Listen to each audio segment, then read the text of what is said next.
Party మాత్రమే దానికి గ్రామ అభివృద్ధి కొరకు కట్టుబడి ఉన్నది. ఈరోజు గ్రామాలకు గ్రామ పంచాయతీలకు ఇంతో అంత వస్తే అది బీజేపీ వల్లనే, అది నరేంద్ర మోడీ వల్లనే. పాతోడు ఏం చేసిండు, లాక్ వేసేసిండు. నరేంద్ర మోడీ పైసలు పంపిస్తే సర్పంచ్లకు లాకే తాళం వేసిండు. మీరు అంతకుముందు డైరెక్ట్ కేసీఆర్కి పంపిస్తే ఆయన కాళేశ్వరంలో పెట్టిండు, అందుకే డైరెక్ట్ పంపిస్తే తాళం వేసేసిండు. తర్వాత సర్పంచ్లు జేబులో నుంచి ఖర్చు పెట్టిండ్రు, వాళ్ళు అప్పుల పాలైండ్రు. కొంతమంది సర్పంచ్లు వాచ్మెన్లు తిరిగి పనిచేస్తున్న వాళ్ళు పెట్టిండ్రు. కొత్త ప్రభుత్వం ఏం నయం అంటే అది బేకారే.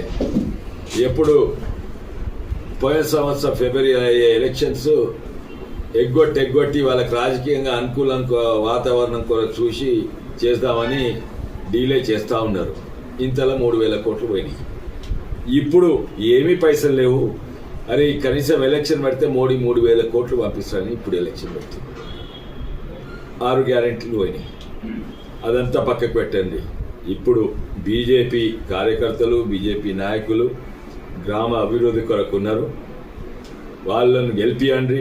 గ్రామ అభివృద్ధి కొరకు నేను ఏంటుంటా. నేను నా వంతు మా సర్పంచ్ గెలిపియండి. నేను 10 లక్షలు ఎంపీ ల్యాడ్స్ ఇస్తాను.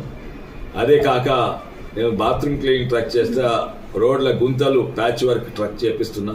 ఆ గుంతలు కూడా నేను చక్కగా చేపిస్తా. ఆ ట్రక్ కూడా తయారైంది. ఇంకా ఇక్కడ లేవేమో కొన్ని ఊర్ల కోతుల బాధలు ఉన్నాయి. ఇప్పుడే నేను వికారాబాద్ జిల్లాలో కోతులు పట్టే ట్రక్లను చేసిన. కానీ అవన్నీ పక్కకు పెట్టండి. బీజేపీ కార్యకర్తలు కట్టుబడి ఉంటుంది గ్రామ అభివృద్ధి కొరకు. బీజేపీ క్యాండిడేట్లను, మేము సపోర్ట్ ఇచ్చే క్యాండిడేట్లను గెలిపియండి. తప్పనిసరి అభివృద్ధి అవుతుంది. ఈరోజు కూడా ఇంతో అంతో అవుతుందంటే మోడీ వల్లనే అవుతుంది.